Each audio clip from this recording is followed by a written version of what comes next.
माननीय सदस्यगण, नियम 377 के अधीन मामलों को सभा पटल पर रखने की अनुमति दी जाती है। मैं सभी माननीय सदस्यों से आग्रह करूंगा कि वह 377 के मामले सभा पटल पर रखें। अध्यक्ष जी, आज 17 नंबर आइटम भी लगा हुआ है, the constitution schedule caste schedule tribe order amendment bill 2022, और 18 नंबर पे एन के प्रेमचंद्रन जी का और मनीष तिवारी जी का to raise a discussion on situation in Ukraine. ये काफी इंपॉर्टेंट है। मैं अनुरोध करूंगा कि पहले इसको ले लिया जाए और इसके बाद बिल पास करने का। हाँ, पहले यूक्रेन लेंगे, उसके बाद आज बिल भी पास ठीक है सर, ये अनुरोध करने के लिए मैं कर रहा हूं। धन्यवाद। पहले यूक्रेन के बाद बिल लेंगे और बिल भी आज ही पारित कराएंगे। 0 ओवर ले लिया सुबह, 0 ओवर खत्म। हल्ला करोगे तो 0 ओवर नहीं मिलेगा। आइटम नंबर 18, यूक्रेन की स्थिति पर नियम 193 के अधीन चर्चा। श्री एन के प्रेमचंद्रन जी। Thank you very much, Honorable Speaker, sir. Sir, I am extremely thankful to the Honorable Speaker for allowing me to initiate the discussion on Ukraine crisis under Rule 193 of the Rules of Procedure and Conduct of Business in Lok Sabha. Sir, for last more than 2 years, the world is grappling with a scourge of unimaginable magnitude, the COVID-19 pandemic. This once-in-a-century global pandemic has devastated the lives, livelihoods, economics, health, social security, education, and almost all conceivable human endeavors. While the pandemic still shows no sign of abating, the world is face to face with another catastrophe of almost equal magnitude. Sir, the simmering discontent on various issues between Ukraine and Russian Federation erupted into a war when the Russian Federation declared a special military operation in Ukraine on 24th of February 2022. Sir, the Honorable External Affairs Minister Sri Jaishankar ji has placed a statement before the Lok Sabha on March 15, 2022, in which it's a lengthy statement of the Honorable Minister. I fully welcome and appreciate the statement on behalf of Government of India placed before this House. So the lengthy statement, which is having 27 paragraphs, out of the 27 paragraphs of the statement of the Honorable Minister, 24 paragraphs are pertaining to the Operation Ganga mission carried out by the Government of India in bringing back Indian citizens, stranded Indian citizens, and the students from Ukraine. Sir, after 40 days of declaration of military operation in Ukraine by Vladimir Putin, things have unraveled to a reasonable degree of catastrophic dimensions of the conflagration. Sir, so the discussion under Rule 193 at this juncture is highly inevitable, and it is highly required to have a prompt response from the Government of India relating to the current geopolitical impact due to the war. So it is the right time by which we are discussing about the Ukraine crisis, so as to have the House will be getting a immediate and prompt response from the Government of India. What is the current geopolitical impact, and what is the stand of India's position in respect of the Ukraine crisis? So once again, I take this opportunity to congratulate and express my sincere thanks to the Honorable Speaker for admitting this motion under Rule 193 and giving an opportunity to initiate this discussion. Sir, before entering into the basic issue of Ukraine crisis, I would like to say a few words about the Operation Ganga mission carried out by the Government of India under the leadership of Ministry of External Affairs. Sir, I fully associate with the Foreign Minister's statement in para 26 of the statement commending the efforts of Government of India, the officials of Ministry of External Affairs, particularly the concerned embassies, Ministry of Civil Aviation, Ministry of Defense, NDRF, Indian Air Force, private airlines, and all those who have worked tirelessly and selflessly worked for the safe return of the Indian national from Ukraine. Sir, I do admit the fact that the government did a good job in bringing more than 20,000 people back to India I would like to place it on record, the good thing the government has done. Sir, but at the same time, I am making an appreciation on record. I would like to make some critical observations regarding the Operation Ganga mission carried out by the government of India. So the first critical observation is, number one, the evacuation program could have been better if early cautious steps were taken to commence the operation as other countries have done. Sir, for example, the first advisory of the Ministry of External Affairs issued on 15th February. Sir, the advisory lacks clarity and direction. That is, the first advisory of Ministry of External Affairs and the embassies in Ukraine regarding the crisis, it was lacking clarity and it was lacking direction. Sir, what was the first advisory says, I quote, sir, in view of the uncertainties of the current situation in Ukraine, Indian nationals in Ukraine, particularly students who stay is not essential, may consider leave temporarily. Sir, unquote. That means in view of the uncertainties of the current situation in Ukraine, Indian nationals in Ukraine, particularly the students whose stay is not essential, may consider leave temporarily. This was the first advisory issued by the Ministry of External Affairs on 15th February. Sir, you may kindly see the advisory issued by the United States of America on 11th February 2022, in which it is a specific direction has been given that American citizens not to travel to Ukraine and asking those who are in Ukraine to leave immediately. So the US advisory was very explicit and clear direction has been given. I would like to quote the US advisory also. So I quote, we want to be crystal clear on this point. Any American in Ukraine should leave as soon as possible and in any event in the next 24 to 48 hours. Unquote. This was the advisory issued by the US Embassy and the US ME officials. Sir, similarly on 12th and 13th February, New Zealand and Australia issued advisories asking their citizens to leave immediately, as did many other countries such as Britain, Japan, Norway, etc. Sir, non-essential citizen may consider leave temporarily is the direction given by the government of India, given by the Ministry of External Affairs. According to me, this is a strategic flaw on our part in the evacuation process by name which we call Operation Ganga. So the hardships which you have mentioned in the statement, detailed explanation is there. The hardship the government of India has faced in evacuating on bringing back the people of India, stranded people of India from Ukraine is absolutely correct, and I do accept the fact it could have been avoided. That miseries could have been avoided or averted if we had acted as other countries have done. This is the first strategic flaw which I would like to point out. Sir, the second one is another strategic flaw in the Operation Ganga mission is that priority should have been given to evacuate the students from bunkers in Sumy, Kharkiv and Kyiv instead of those in western Ukraine, where there was no conflict or fighting. Sir, you may kindly see over 600 students are trapped in Sumy over 12 days in the midst of bombing without food or water. The feedback from the students and majority of the evacuees is that the government came into the scene only after they have crossed the borders. Sir, within Ukraine, they were mostly at the mercy of the persons called the contractors in their language.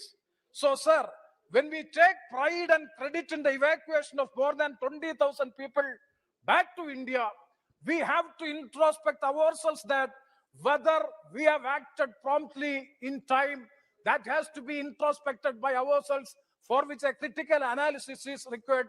That is the second drawback or second strategic flaw on the part of our side in evacuation process. Sir, with these students back to India, now the government's priority should be how to recoup the loss to thousands of these students. Sir, I would like to request the Honorable Health Minister to resolve the matter of students as soon as possible in the interest of their these young citizens, because they are in big trouble. The issue of the students who have already returned from Ukraine, most of them are medical graduate students. Their issue has to be dealt with and is to be resolved. I think that the government of India should take initiative in resolving their issue with National Medical Commission. The Health and Family Welfare Ministry has to take the initiative. And further, sir, it would be unfair on my part if I do not mention the name of Naveen Shekarappa, sir, who tragically lost his life at such a young age in Ukraine due to injuries sustained due to the shelling. Sir, his parents donated his body for medical research. Overcoming their irreparable loss should remain a lesson for all of us. And bow in reverence to these parents, because they have done a wonderful thing, and that loss has to be mentioned here. So I salute the parents for the wonderful thing which they have done. Sir, the next point, this is regarding the Operation Ganga mission carried out by the Government of India. Critical analysis definitely is required at the time when we appreciate the earnest efforts taken by the Government of India.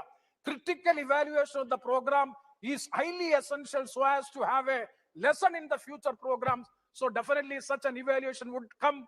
I hope that it would come from the Honorable External Affairs Minister, the Foreign Minister. So now coming to the second point, which I would like to make under 193 discussion, is the diplomatic stand of India in the current crisis. Sir, I know it very well that it is a tricky position. Sir, analysts and experts were initially of the opinion factoring in only the relative size and strength of the two warring parties. Sir, but the situation is drastically changed after 40 days. Sir, Ukraine is not the only casualty in this war. Ukraine and Russian Federation have forages between being granaries of several nations in Asia, Europe, and Africa. Sir, the war has disrupted the supply chains and created conditions of acute shortage and severe inflation and hunger. Sir, the ongoing war, in fact, has worsened the situation, already under severe stress due to the damage caused to the lives and livelihoods due to the pandemic, COVID-19 pandemic. Sir, the special military operation by the Russian Federation on a sovereign nation has brought swift retaliation from the Western nations supporting Ukraine. Sir, there has been a flurry of economic and trade sanctions against the Russian Federation, which are severest since the World War II, which happened more than 80 years ago. Sir, the geopolitics has literally polarized with the collective stance of NATO with the West and Russia with its supports mainly from the East. Such a polarization has already come into place. Sir, at this juncture, India's political stand in this issue is of paramount importance and significance. Sir, our Foreign Minister, Sri Jaishankar ji, had reiterated our stand on Ukraine conflict as, I quote, steadfast and consistent, and he stood for peace. I fully agree, unquote, I fully agree and I appreciate the stand taken by the Government of India in the Ukraine crisis. Whereas the US President, Mr. Joe Biden, has criticized India's position or India's stand as shaky. And sir, even the recent days, the countries belonging to the West, they have even cautioned India about the attempts to circumvent the financial sanction which they have put in the Russian Federation. That caution has also been given from the West that has to be taken very seriously. Sir, this could be attributed, this caution, I'm not using the word warning, maybe the caution given by the West, even during there with so many eminent personalities have already visited our country, and there are all these eminent foreign officials were here in Delhi, our national capital, and also indirectly it is a warning or cautioning the government of India if you are circumventing the financial sanctions put in on Russian Federation. Maybe because of the three reasons. Number one, sir. Sir, in early November 2020, India voted against Ukraine. Ukraine sponsored resolution in the human rights violation in Crimea. That is the controversial place. And number two, India's abstention from voting in the UN Security Council and UN General Assembly in the Ukraine issue, which might have upsetted the anti-Russian camp, and we have seen to be projected as a supporter of the aggressor and losing our democratic credentials. That may be the second reason. And the third one is, sir, the India statement at the United Nations lacked the condemnation of the Russian attack on Ukraine, which the President Vladimir Putin called as a special military operation. These might be the reasons by which this observation has come from the West. Definitely that has to be cleared. Sir, it is a very interesting geopolitical situation prevailing now in the world. I think this is my common parlance. I'm not an external affairs expert or a foreign affairs expert, but to a common man, I would like to think it's very interesting position now, present geopolitical situation. So number one is the 36% of the world population lives in countries that have actually condemned the Russian and support of the sanctions on the Russian economy, such as US, those are in the European Union, as well as UK, Japan, Australia, and Canada. Number one. And number two, whereas nearly 1/3 of the world's other population lives in a country that remains neutral so far, led by India, Brazil, Kingdom of Saudi Arabia, South Africa, and UAE. This is the second part. And the third portion is 32% of the world's population live in country that supports Russia's action. So this is why India's diplomatic stand is of paramount significance that has to be taken in a careful, cautious manner. So the countries in the East, starting from the top to bottom, if you examine Russia, China, India, Pakistan, Bangladesh, Sri Lanka, they have abstained from the voting in the UN Security Council as well as the UN General Assembly. Sir, so I would like to pose a specific question or a specific clarification to the Honorable Foreign Minister Sri Jayasankar ji, because as an academic, for the academic sake, I would like to know from the Honorable Minister whether this pattern is resulting in the formulation of a neo-geopolitical consensus in the West and the East, whether such a culmination or the formulation is taking place in the world beyond all the political differences, strategic political differences, such a formulation is coming into existence. I would like to seek the clarification from the Honorable Minister, and also would like to know the political stand in this respect as far as India is concerned. Sir, coming to the India and Russia relations, sir, India has a long-standing relationship with Russia, with both strategic and political. Sir, 60 to 70% of India's military hardware is of Russia origin. Not only that, India-Russia military technical cooperation has evolved from a buyer-seller framework to one involving in joint research, development, and production of advanced technologies and systems. This is extremely crucial, sir. This is extremely crucial at a time when India has an ongoing border standoff with China. Sir, in the early years, USSR as well as Russia has used their veto power in UN Security Council 6 times. Sir, in the year 1957, over the Kashmir issue, when the then leader of Soviet Union, Khrushchev, has said Moscow was just across the border, and in case of any trouble in Kashmir, Delhi should just give a shout to the USSR. That was in the year 1957. Sir, in 1961, as per the report of Khrushchev, they sent a telegram to the former Prime Minister Pandit Jawaharlal Nehru ji, in which he said that India's action to do away with the outpost of colonialism in its territory is absolutely lawful and justified. And sir, in 1962, the Russian vetoed the Irish resolution in the UN Security Council, urging India and Pakistan to directly negotiate in the Kashmir issue. Sir, in the year 1971, it is very interesting, the USSR has thrice had exercised that veto power in favor of India. And that too, to ensure that the issue remains a bilateral one, instead of becoming a global concern and attracting the interference of the third-party nations. And two, that the UN could not pass a resolution in favor of ceasefire between India and Pakistan. This is the stand taken by USSR since 1957 until this time. So, sir, my point is, thus Russia has proven itself to be a trustworthy strategic partner of India and time-tested ally. This is my observation in respect of our relation with Russia. Sir, coming to the economic impact of the crisis. Sir, on a macroeconomic study, it can be seen that the economic repercussions in this crisis is manifold, which one of them is direct repercussion that stems from this is of the elevated oil prices. So Russia is the world's third largest producer and exporter of oil after US and Kingdom of Saudi Arabia, meeting 10% of the global demand. So in the early days of the crisis, the price, I'm not going to the details, sir. Sir, this crisis will also overthrow out of kilter the macroeconomic assumptions on which projections in budget 2022, 2023 and the economic surveys are based. So definitely the economic impact has to be taken very seriously. Sir, currently we are seeing an increase of $30 rise in the crude oil. So the rise in the crude oil price poses inflation, fiscal and external sector risk. Sir, if the war is to continue and the sanction to sustain may lead to a major global economic crisis, and that too after the COVID-19 pandemic, where the economies are still suffering from. Sir, in such a situation, what is the step to be taken by our government at this juncture? Sir, my suggestion is, and my point is, history has proven that war has never been, nor shall it ever be, a resolution for anything. Coming from the land of Gandhiji and Subhash Chandra Bose, we have always been able to find a balance between himsa and ahimsa. So I propose that we should take this as our diplomatic stand, and India should take the initiative in mediation to resolve the dispute to restore the peace. Sir, within 2 minutes I will finish.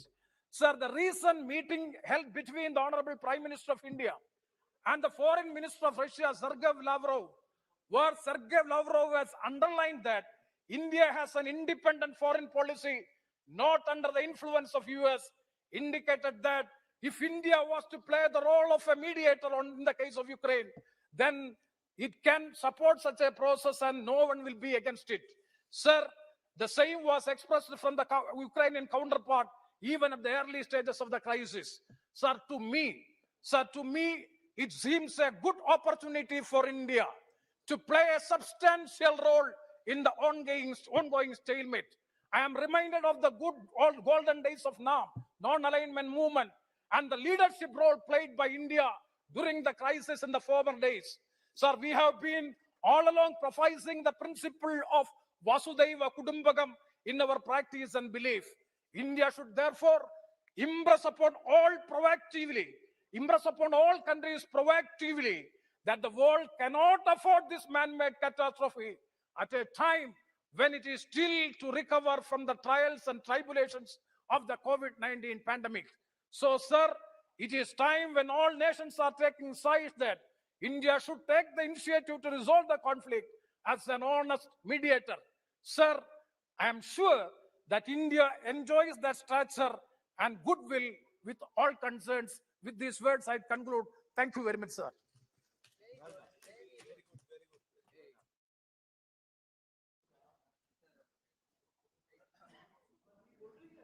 Thank you very much, Mr. Speaker, sir, for allowing me to speak on this Rule 193 discussion with regard to the situation in Ukraine.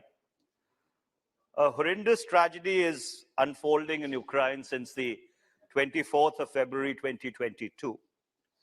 40 days later, 4 million people have been displaced. Over 4,000 civilian casualties have taken place. Indeterminate number of armed personnel, both Ukrainian and Russians, have been killed in the conflict. The alleged killings in Bucha, a suburb of Kyiv, has once again brought home the horrendous reality that war is only exciting as long as you watch it on a television channel. The long peace of Europe has once again been shattered after the Balkan conflict of the 1990s and the 2001. This conflict in Ukraine, unlike the previous ones in Europe, will redefine the global world order just as World War I did, World War II did, the Cold War did, the end of the Cold War did, the War on Terror did in all its negative manifestations. A new Iron Curtain seems to be descending across the world. And unlike what Winston Churchill had said at Fulton Falls in Missouri, and with your permission, Mr. Speaker, sir, I will quote that from Stettin in the Baltic to Trieste in the Adriatic, an Iron Curtain has descended across the continent. Behind that line lie all the capitals of the ancient states of Central and Eastern Europe: Warsaw, Berlin, Prague, Vienna, Budapest, Belgrade, Bucharest, and Sofia. All these famous cities and populations around them lie in what I must call the Soviet sphere, and all are subject in one form or another, not only to Soviet influence, but to a very high and in many cases increasing measure of control from Moscow. But unlike the Iron Curtain, which had divided Europe between 1945 and 1989, this new Iron Curtain has the potential of actually dividing the world once again. And behind it, this Iron Curtain, Mr. Speaker, sir, may lie the great civilizations of Russia, China, and Iran, and their myriad allies, Myanmar, Pakistan, Syria, North Korea, to name a few.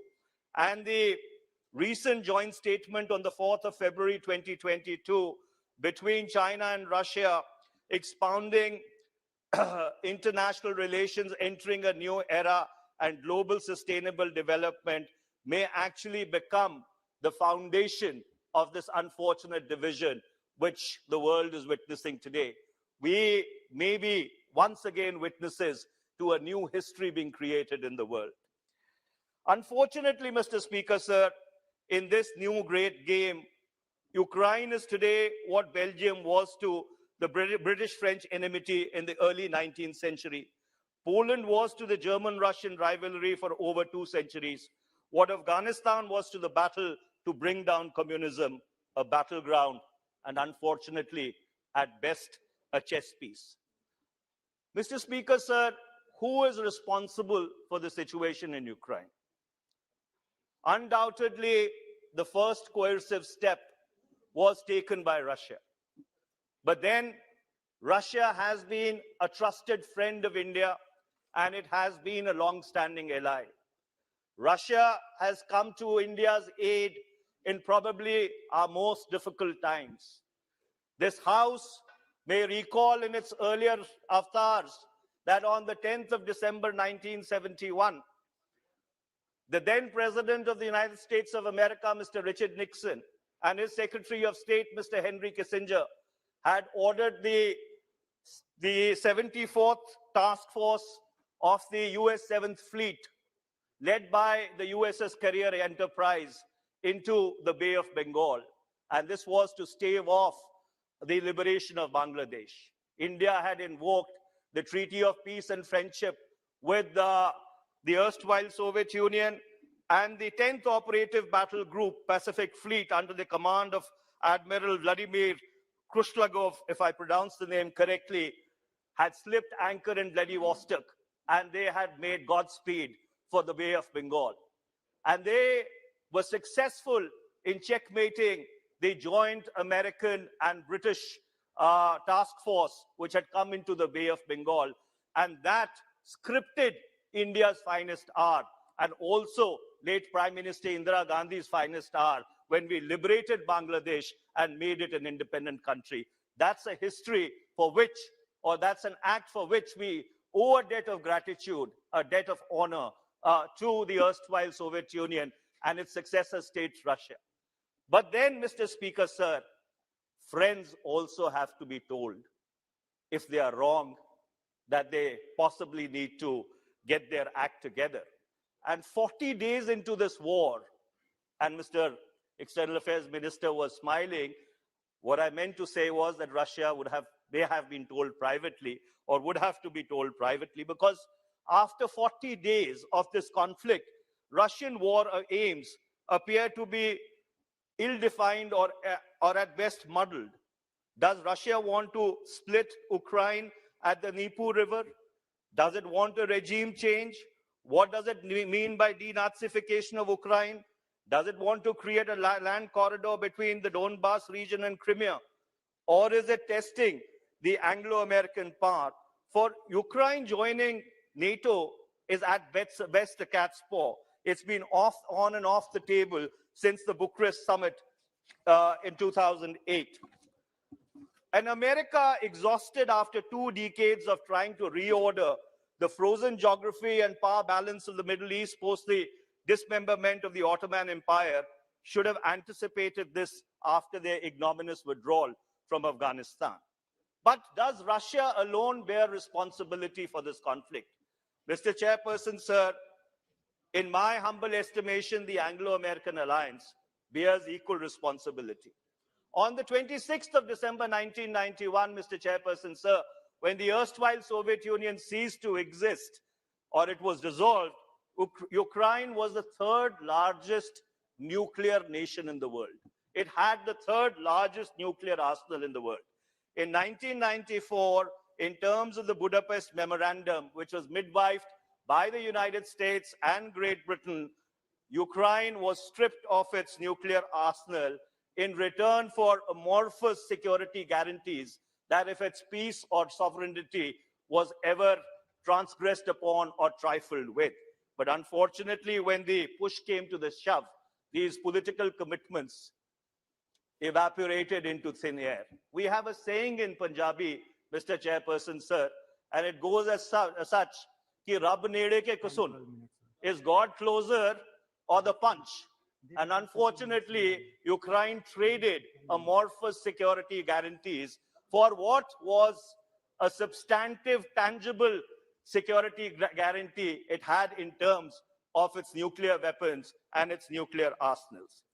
This is a cruel thing to say, Mr. Chairperson, sir, but unfortunately, in the times that we live in, I think it needs to be said. Ukraine also, unfortunately, it seems miscalculated.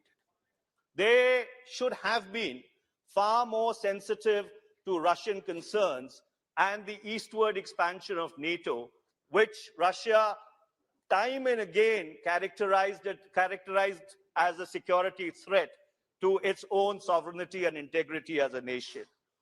In three waves, first with United Germany retaining its membership of NATO, then in 1999 with the Czech Republic, Hungary and Poland joining NATO, in 2004, Bulgaria, Estonia, Latvia, Lithuania, Romania, Slovakia, Slovenia, 2009, Albania and Croatia, 2017, Montenegro, 2020, Macedonia.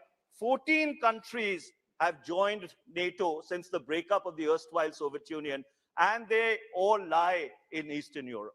And therefore, going all the way back to the Munich Security Summit of 2007, when President Vladimir Putin had articulated Russia's concerns with regard to this eastward expansion of NATO, possibly Ukraine could have been a little more circumspect and a little more careful.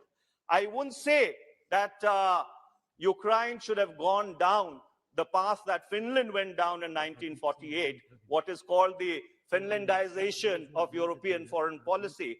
But I hasten to add that Ukraine possibly needed to be far, far more careful and cognizant of the security concerns of its eastern neighbor.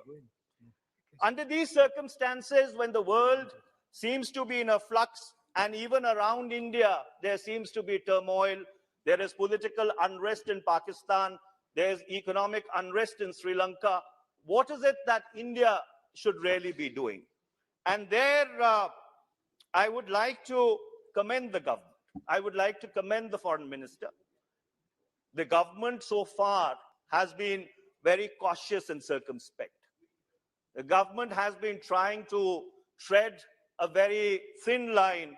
It's been trying to walk on the narrow edge of the wedge, and it's not a very easy act to perform. But I'm afraid that this may just be the beginning.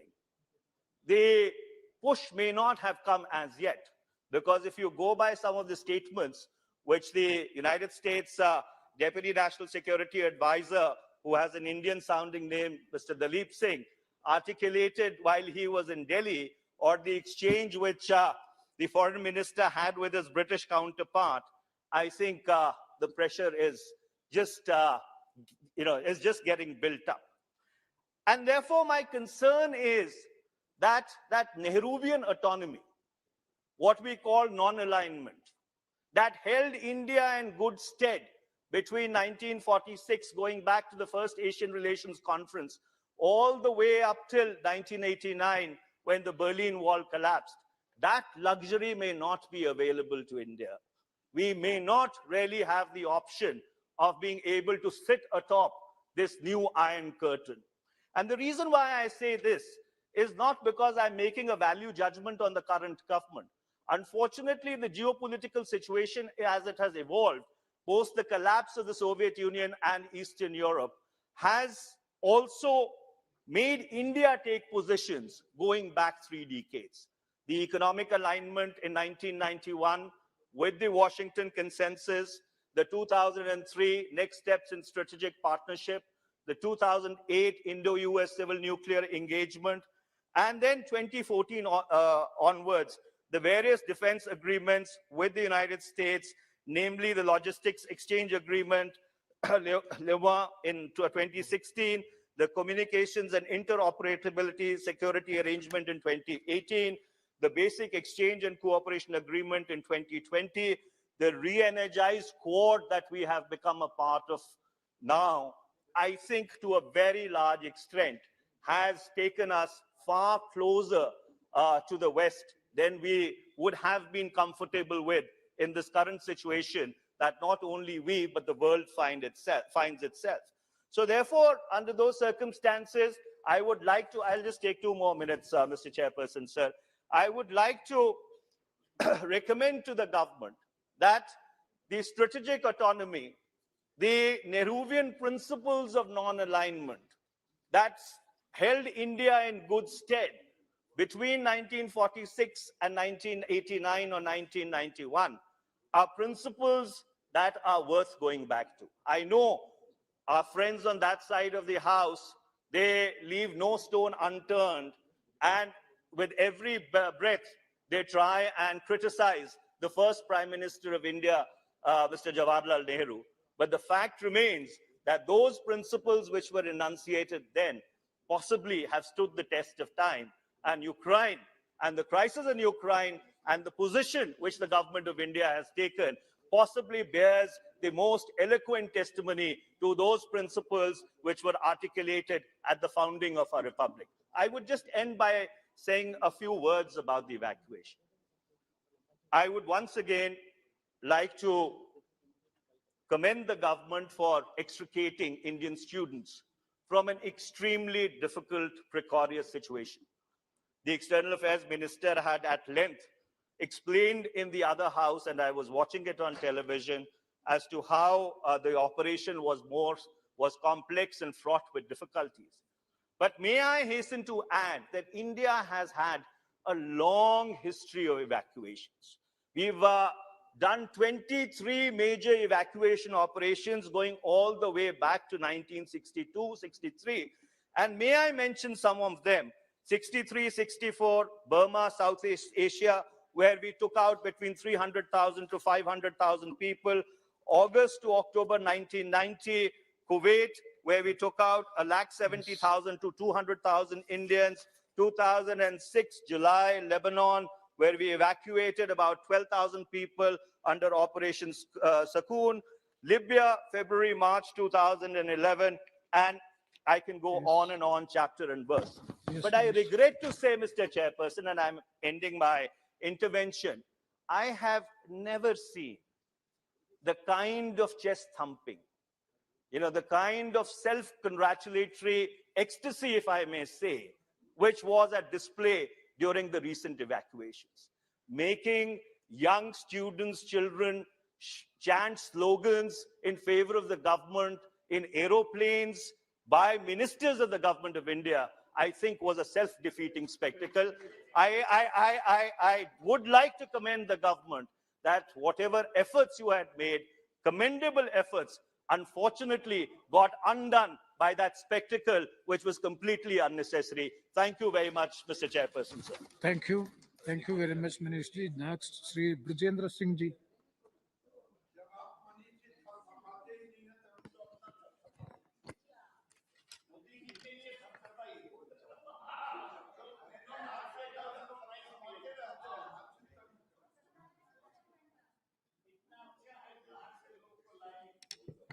Thank you, Chairperson, sir, for allowing me to speak under Rule 193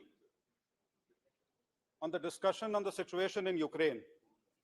I'm also thankful to my party for affording me this opportunity to speak in the House on 2 consecutive days.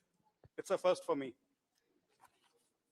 So before I begin, let me put in a caveat that I'm neither an expert on international relations, nor am I versed in the vocabulary of diplomacy.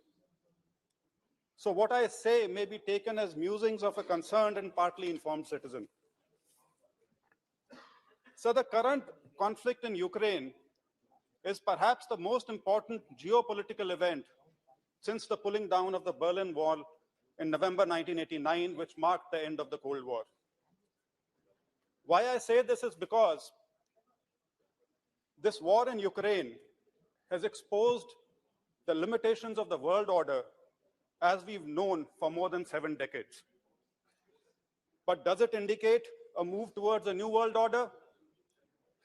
Does it mark a dispersal of power among the big nation states?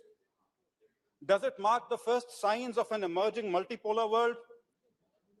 These and so many other questions are thrown up by this conflict. Because this conflict, as was rightly said, is a European conflict, but its ramifications can already be seen across the world.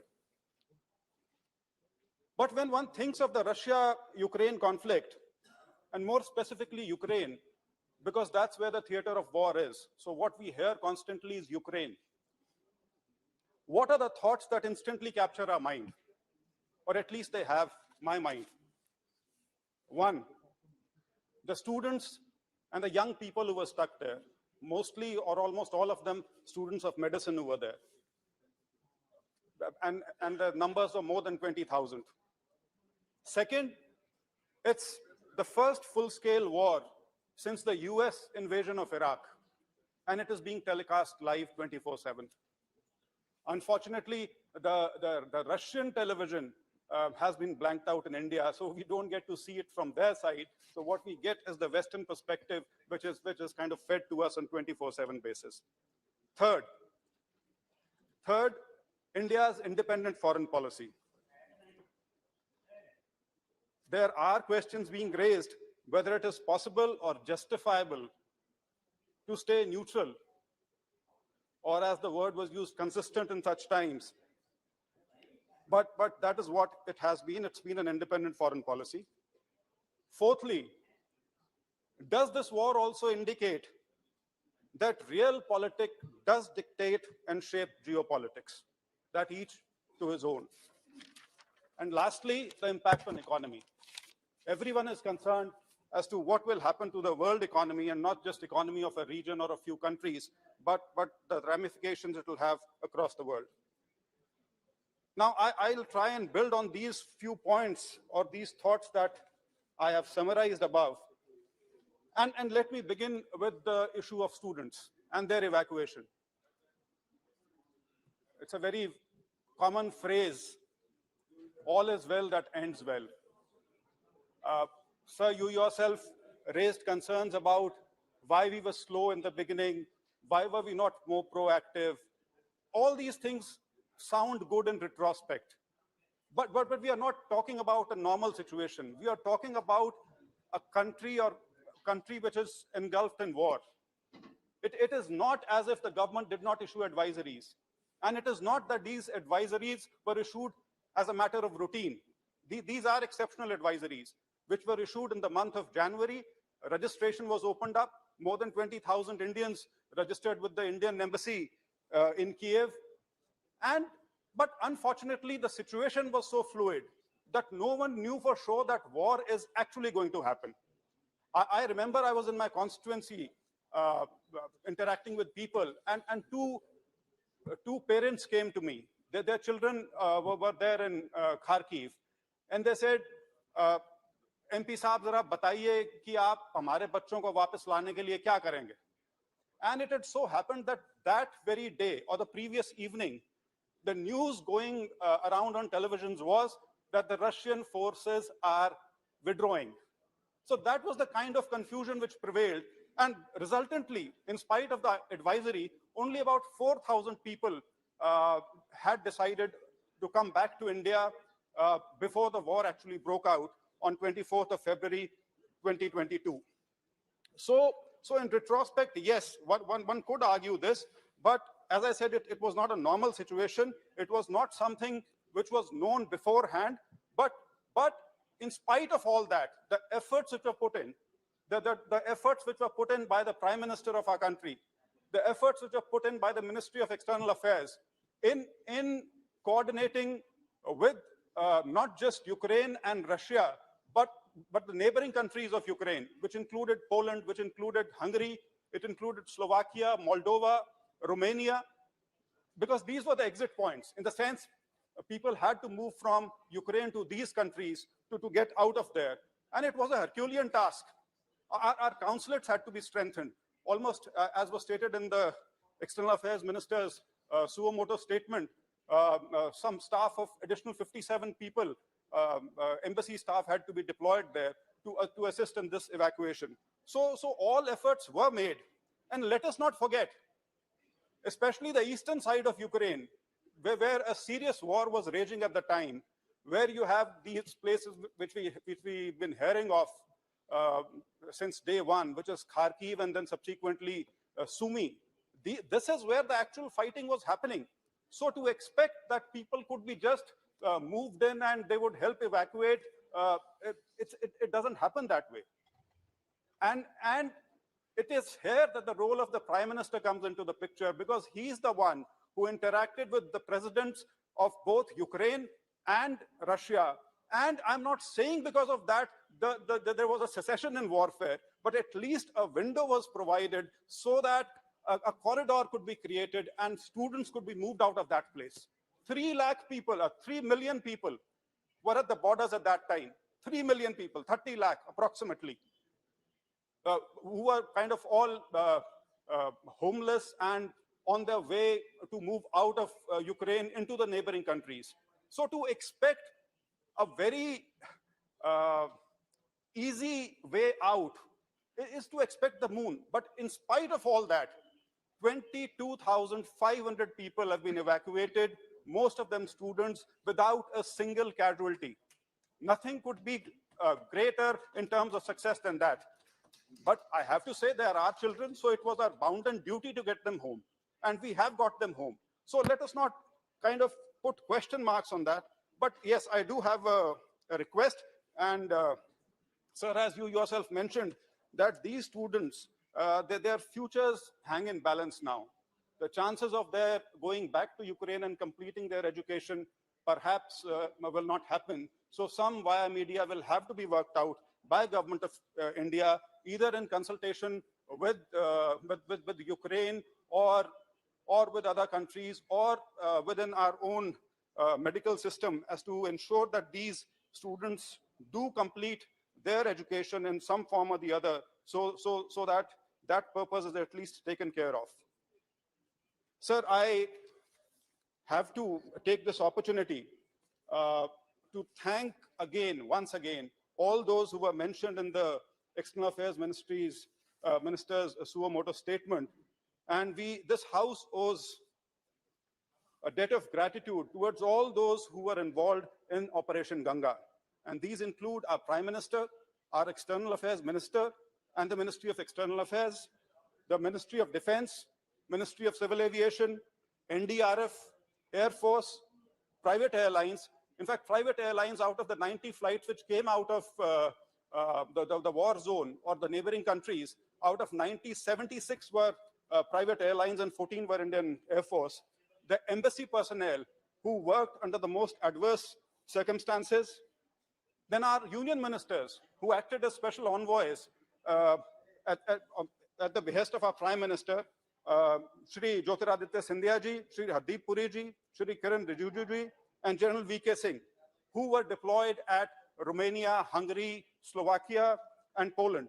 And they facilitated and oversaw the evacuation process in these places. And I, for one, did not expect from my esteemed colleague to pick on certain snippets from social media which had gone viral and make it some kind of an issue on the floor of the House. But that's their nature, one can't help with that. So, and also, we owe a debt of gratitude to the countries who have cooperated with us in this regard, which includes both Russia and Ukraine. I mean, whatever people might say about our stand on the war which is going on, Ukraine has been very forthcoming in providing all the assistance in helping us evacuate our people from Ukraine. And also Poland, Moldova, Hungary, Romania. So all these countries we are thankful to. So secondly, the point which I raised, that it is perhaps the first full-scale war since the invasion of Iraq.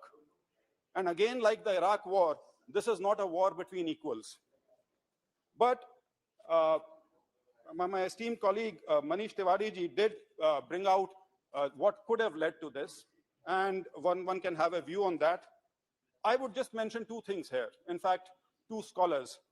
One is actually a journalist called Tim Marshall. Tim Marshall wrote a book some time back called The Prisoners of Geography. And he says that there are certain geographical issues which you can't escape. Howsoever new or old a country might be, there are certain facts of geography you cannot escape. And according to him, Poland and Ukraine are the two red lines which Russia will never allow anyone to cross.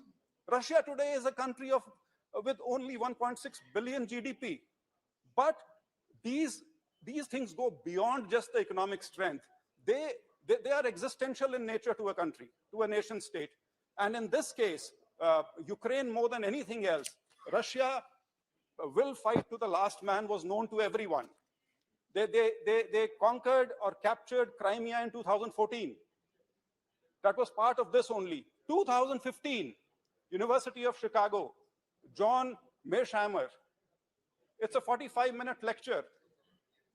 He brings it out quite clearly that the way NATO is going about doing things and the way it's expanding its boundaries more and more towards the doorsteps of Russia, and the way they are trying to incorporate Ukraine into the NATO system, there are going to be consequences. And consequences, he was very specific in saying, are going to be totally to the disadvantage of Ukraine. It is Ukraine which is going to be destroyed. Neither the NATO countries will suffer for it, nor anyone else. If you look back today and hear it, it sounds almost prophetic, because whatever he said seems to be playing out as if to a copybook. But that's how it's happened. So it's a full-scale war that we are witness to. And as they say that you can start the war, but how it will end, no one can predict. And same thing seems to be happening here also. It's more than 40 days, and a resolution still does not seem to be in sight.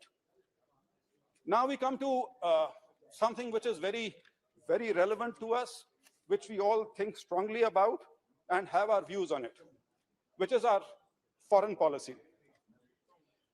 The External Affairs Minister in his statement used the word steadfast and consistent. I would just refer to these 5 statements of our permanent mission at the UN. All these statements are consistent about one thing: immediate de-escalation of tension, diplomacy and dialogue, and sincere and sustained diplomatic efforts to ensure that concerns of all sides are resolved through constructive dialogue. This is the thread which runs through all these statements. So we have been steadfast about it, we have been consistent, but I'm also reminded, I think it was G.B. Shaw, when someone asked him that, why aren't you ever consistent in what you say or what you believe in? He's supposed to have said, consistency is a characteristic of the asses and I'm not an ass. So India is consistent in its stand today, but what is there in store for us in future? Our foreign policy is that way. It's in very good hands, it's in very strong hands, and I'm sure as times unfold, that will be taken care of. Sir, now, when we talk about international relations and India's international policy, there is a whole gamut, and I can't go into the details of it. I'll just pick on 2-3 points. India-Russia relations. Relations which are termed a friendship, India-Russia friendship. Our friend mentioned about as to why India isn't taking a principled stand and so on and so forth. I just have to mention the Hungarian invasion, in 1956, the Prague Spring of 1978, the Afghan invasion of 1979. India's stand then also was what it is today. So let us not fool ourselves into believing that there was something else happening earlier and something which is kind of unethical, which is happening today. Lastly, sir, there's this great thing about Quad that, maybe India's standing is now affected because, our stand might be taken otherwise. Japan has been here, we've had a summit. a $40 billion agreement of investment has been agreed to over the next 5 years. There's been a summit meeting with Australia also, and there has been no bad blood. There has been nothing of concern in these meetings, which just goes to show that Quad is in place. The United States of America, the most powerful player in the picture, has accepted, maybe kind of conditionally, but they accept our stance and our compulsions, and so we are well placed in that situation. There is the issue of sanctions. The Katsa is being hung over us as some kind of a sword, but still we've gone ahead and made the purchase of S-400 systems. So it is not as if it is just us who are getting affected. Everyone is getting affected. Everyone is recalibrating its standing and recalibrating its friendships across the world and relations across the world. Lastly, sir, last point, sir. Impact on the economy is going to be on us. It is going to be worldwide. We've experienced this in 1973, the first oil shock, 1979, the second oil shock. So definitely there are going to be consequences. Sir, External Affairs Minister in one of his interviews had said, India tilts on its own side. May I conclude by saying we are too big to be tilting on anyone else's shoulder. Our weight is too much to bear. We have to carry our own weight, and we shall do so with aplomb and ease of an ancient civilization and a formidable nation. Thank you. Thank you very much. Next speaker, Dr. T. Sumadiji. Thank you very much, Mr. Chairperson, sir, for allowing me to partake in this discussion on Ukraine. Sir, the war will end, the leaders will shake hands, the old woman will keep waiting for her martyred son, that girl will wait for her beloved husband, and those children will wait for their hero father. I don't know who sold their homeland, but I saw who paid the price. So these powerful lines of the famous Palestinian poet Mahmoud Darwish keep on haunting us as